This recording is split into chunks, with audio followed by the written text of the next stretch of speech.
One morning, a man named Andrew was rushing to his office before his boss arrived. Meanwhile, in an apartment, a woman named Margaret was getting ready to leave for work. Margaret is a chief editor at a publishing in Boston, U.S.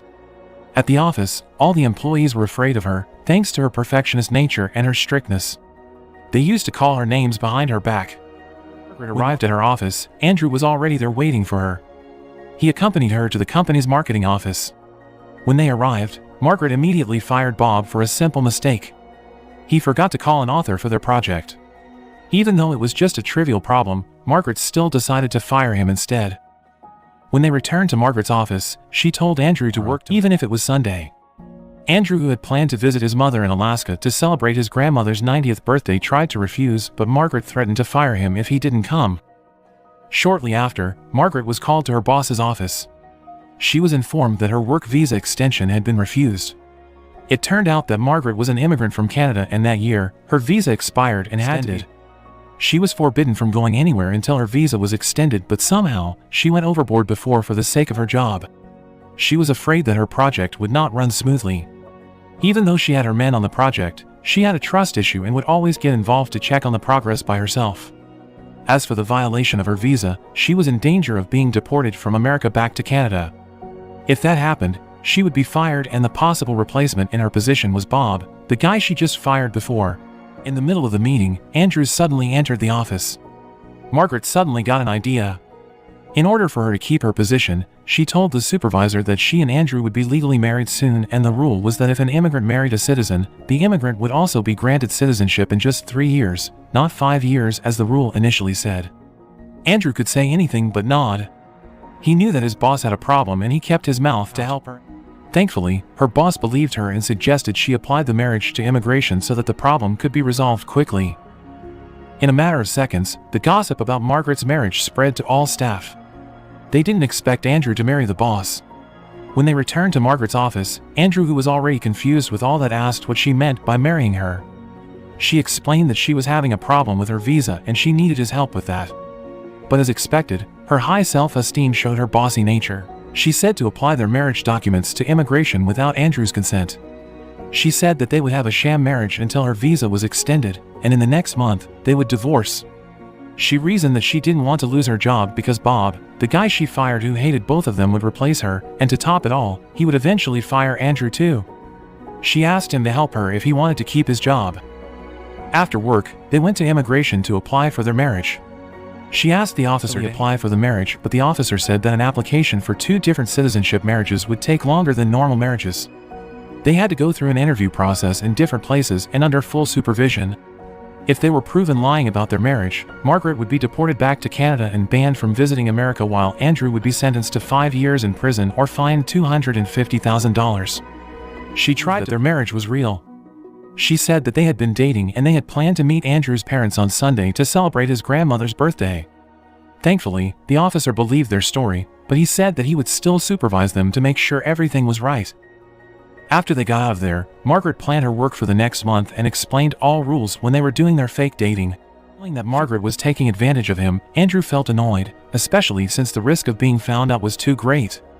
If she still wanted to do the thing, Andrew asked for 3 conditions. He wanted his work to be published, moved to the editor division, and lastly, the most shocking of all that made Margaret baffled, he wanted her, a woman with high self-esteem, to kneel down, begging him to marry her. She was shocked to hear all that, but she was in dire need of help, and so she did it. Does this work for you? Oh, I like it. Andrew, please, cherries on top, marry me? But I'll do it. See you at the airport tomorrow. Good. On Sunday, Andrew and them. Moreover, she told him that later on in the interview, when the officer asked where they usually spent their time while dating, she told Andrew to just say that they mostly spent their time in her apartment. She expected that Andrew's apartment was not as big as hers and thought that the officer wouldn't believe it. Found out that they had to take a boat to reach his house. She said that Andrew's family was too poor, they had to take the boat to reach their house. She thought that Andrew lived far away from the town because he was so poor. But after taking the boat for quite some time, they finally arrived at the house of the Paxton family. A very big house on a private island, the island that Andrew's family. Not only that, the businesses and properties in the town that had the Paxton family name on them were also owned by them, including the hospital and airport there. She never expected that Andrew's family was extremely rich. When they arrived at the house, they were welcomed with a party. Margaret asked why he didn't tell her about his family, but he replied that it was not important. On top of that, his family has no relation to his work, up insulting each other. When they finished, everyone cheered for them. They asked him to kiss and Andrew immediately grabbed Margaret's hand and kissed it. Nobody expected him to kiss her hand. They forced them both to kiss on the lips, and to avoid any suspicion, they finally did just to make things between them more awkward. After that, they then went to the bedroom to get some rest, but since there was only a single bed there, Andrew had to sleep on the floor. The next day, Margaret had a call from her client, but during the call, the family dog came to her and disturbed her call. Something funny happened when an eagle suddenly showed up and picked up the dog. As well, they are just so to be happy. Come on. Oh, okay. I dropped the phone now. Listen, Frank. Sorry. Okay, bye-bye. No, wait. Here, take the dog. Take the dog. Take the dog. Take it. She tried to get the dog back by throwing her phone and managed to catch the dog, but to her surprise, the eagle attacked and took her phone. Amid the panic, Andrew approached her. Margaret's soon-to-be husband that her phone was taken by an eagle. As a good boyfriend, even though it was just a setting, Andrew promised to buy her a new phone. He then told her to hug him because her mother and grandmother were watching them from the window. Later that day, Andrew met his father, who was playing golf. His father told him that he would soon retire and asked him to replace him to take over the family business. It turned out that they had talked about it over and over again. His father even once put him into a relationship with his business partner, but Andrew never wanted to take responsibility for the family business nor accept the matchmaking. He is an adult and he could decide whatever he wanted. He even said that he would never come back if it was not for his grandmother. In a bar for women, Margaret, along with Andrew's mother, grandmother, and ex-girlfriend were having a bachelor party. The party was intended to keep the custom for every couple that would marry must have a party.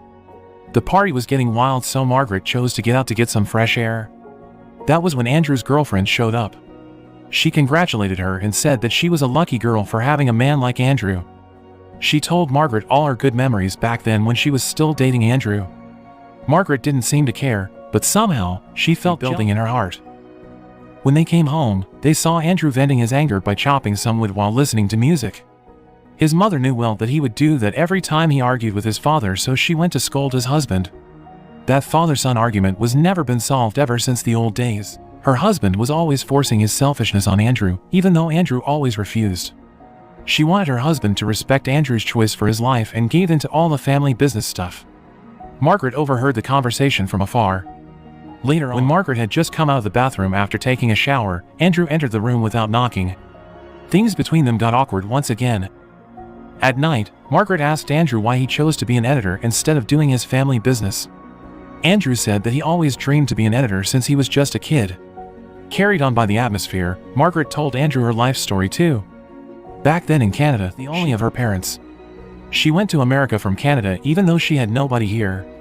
She struggled to meet her life until she finally had a job in a decent company, even a decent position as she had now. And from there, from the tough life she had, she became what she is now, a hard and strict woman that everyone is scared of at the office. Since then, Andrew got to know her more.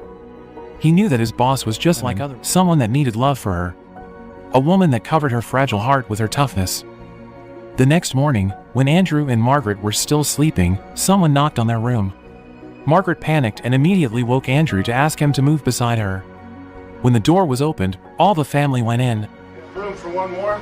Wow. Mother and I have come up with a problem. It would be a dream come true. So you'll do it? We don't want to ruin it. That's, that's... Out of Andrew's grandmother asked them to move the wedding day to tomorrow, her birthday. They were both shocked and tried to get an excuse to refuse the plan. His grandmother kept pushing them to do so and they had no choice but to accept it. His mother told them that everyone in the family would arrange everything so they didn't have to worry about anything. When they finally left, Andrew panicked. His family had gone too far with his life. He was afraid that if they married and divorced after just a month, his would have a heart attack. Unexpectedly, Margaret hugged and consoled her fake lover to calm him down, only to realize what she had done later. Later that morning, Margaret tried to calm her mind, but instead of calming down, she even got more mixed feelings. She remembered her unconscious act of hugging Andrew that morning. In the middle of the ride, she heard a strange sound from the forest, and when she checked, it was Andrew's grandmother performing a strange ritual to make sure everything went smoothly on the wedding day tomorrow. Margaret joined the ritual, but instead of doing the ritual dance, she instead embarrassed herself. While dancing, Andrew suddenly came to pick her up to buy her a new phone. She was so embarrassed she didn't expect him to see it. At the store, after getting her new phone, Margaret said that she had to reply to an email from her client. Knowing her phone wouldn't be able to reply to emails, Andrew took her to an internet cafe. When Margaret was using the computer, she saw Andrew talking to his ex-girlfriend from the window. She was jealous. Knew that she had fallen in love with him, but on the other hand, she also knew that Andrew would never fall in love with a woman like her. On their way home, they met Andrew's mother and grandmother. They told Andrew to wait at the boat while they took Margaret with them. They went to a clothes shop. When trying on a dress, Andrew's grandmother told Margaret that the dress she was using was the dress she used at her wedding. Not only the dress, but Andrew's grandmother also gave a necklace that had been passed down in the Paxton family. She had been dreaming of giving the necklace to Andrew's future wife, and finally, she was able to do it. She was touched. After years of living alone, she was able to feel the warmth of a family once again. When she got on the boat later, she took over the wheel and took the boat at full speed. In the middle of their way, Margaret told Andrew that she couldn't continue their lies. She couldn't bear to hurt his family that had been nice to her. Andrew panicked at her action, and suddenly, when she let the wheel, the boat took a sharp turn and she fell from the boat. Thankfully, Andrew managed to save her. He looked so worried, as if he didn't want to lose her. Later, when they arrived home, Andrew's father asked both of them to talk with him at the warehouse. Apparently, there was an image of Margaret. No matter what happened, he would marry her and make her the happiest woman in the world. Hearing that made his father silent. At the night, they had to sleep separately because they were about to get married. That Andrew couldn't sleep. He kept thinking about what he had told that day. He knew that he said all of that from his deepest heart, but he doubted Margaret would feel the same. In another room, Margaret couldn't sleep as well. She was touched by Andrew's words, but she doubted that he really meant it. On top of that, she was also feeling guilty. All the time she was there, she only caused problems for Andrew and his family. The next day, the long-awaited day had finally come. Everyone was attending the ceremony, even the immigration officer was there. The whole family looked happy until when Margaret and Andrew were about to say their vow. Margaret suddenly stopped. She confessed that the marriage was nothing but a set. Since she came to the family, she felt their warmth and kindness for her. She didn't have the heart to lie to them and decided to confess in front of everyone. She also said that she was the one planning the wedding and Andrew was just a victim because she threatened to fire him if he refused to get involved. After her confession, she immediately left from there. Andrew tried to calm everyone while still thinking about her. He tried to look for her in her room, but to his surprise, she was not there. He only found the wedding dress, the script he wrote, and a letter from Margaret saying she apologized for not publishing his work. She knew how good his work was, but she never published it because she didn't want to lose such a reliable assistant like Andrew. She promised to publish his work before she got deported back to Canada. Suddenly, his ex-girlfriend came. She told him. Unfortunately, he was late. The plane was already taken off from there. The next day, Margaret was seen packing things from her office. When she asked one of the staff for help, Andrew showed up in front of her. While catching up his breath after running, he told her not to leave after everything they went through. She had ruined his years working with such a cruel boss. She had ruined the wedding ceremony they had been planning, and the most painful thing was, she had broken his heart for leaving him. He asked her to take responsibility for making him fall in love with her. He told her not to leave after what she had done to him. In front of everyone, he dared himself to propose to her.